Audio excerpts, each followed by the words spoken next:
আসসালামু আলাইকুম বন্ধুরা, আমি মালা আক্তার। মালার রান্নাঘরে আপনাদের সবাইকে ওয়েলকাম।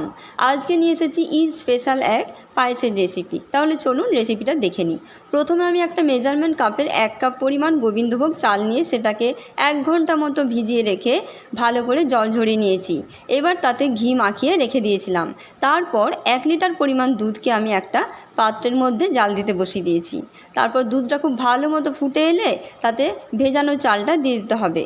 এবার চালটা যখন খুব ভালোভাবে সেদ্ধ হয়ে যাবে, প্রায় 80% সেদ্ধ হয়ে যাওয়ার পর চিনি অ্যাড করেছি। এবার চিনি দিয়ে যখন ভালোভাবে নেড়ে চেড়ে নিয়ে কিছু ড্রাই ফ্রুটস অ্যাড করেছিলাম, যেটা আমি আপনাদের দেখাতে ভুলে গিয়েছিলাম। তারপর আমি গুঁড়ো দুধকে দুধের মধ্যে গুলে সেটা দিয়ে দিয়েছি। এবার গুঁড়ো দুধটা দেওয়ার পর ভালো মতো নাড়িয়ে চাড়িয়ে নিয়ে, পায়েস তো একটু বেশি নাড়তে হবে, তারপর এখানে আমি 1 চামচ পরিমাণ গাওয়া ঘি অ্যাড করেছি। এবার আপনারা দেখতেই পাচ্ছেন আমি কীরকম বারবার নাড়ছি, সেই মতো নাড়তে হবে। এইভাবে পুরো ভিডিওটার সাথে থাকুন।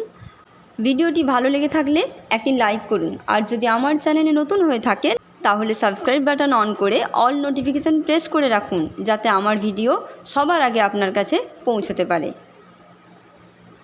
খুব ভালো মতো করে নাড়াচাড়া করে নিয়ে ঘিটাকে পায়েসের সঙ্গে খুব ভালোভাবে মিশিয়ে নিতে হবে। এবার ওপর থেকে একটু এলাচের গুঁড়ো দিতে হবে। আপনারা যদি এলাচের গুঁড়ো দিতে না চান তাহলে ফার্স্টে গোটা এলাচ দিয়ে দেবেন। তারপর লাস্টে পায়েস রেডি হয়ে যাওয়ার পর এলাচটা তুলে ফেলে দেবেন, তাতেও কোনো অসুবিধা নেই।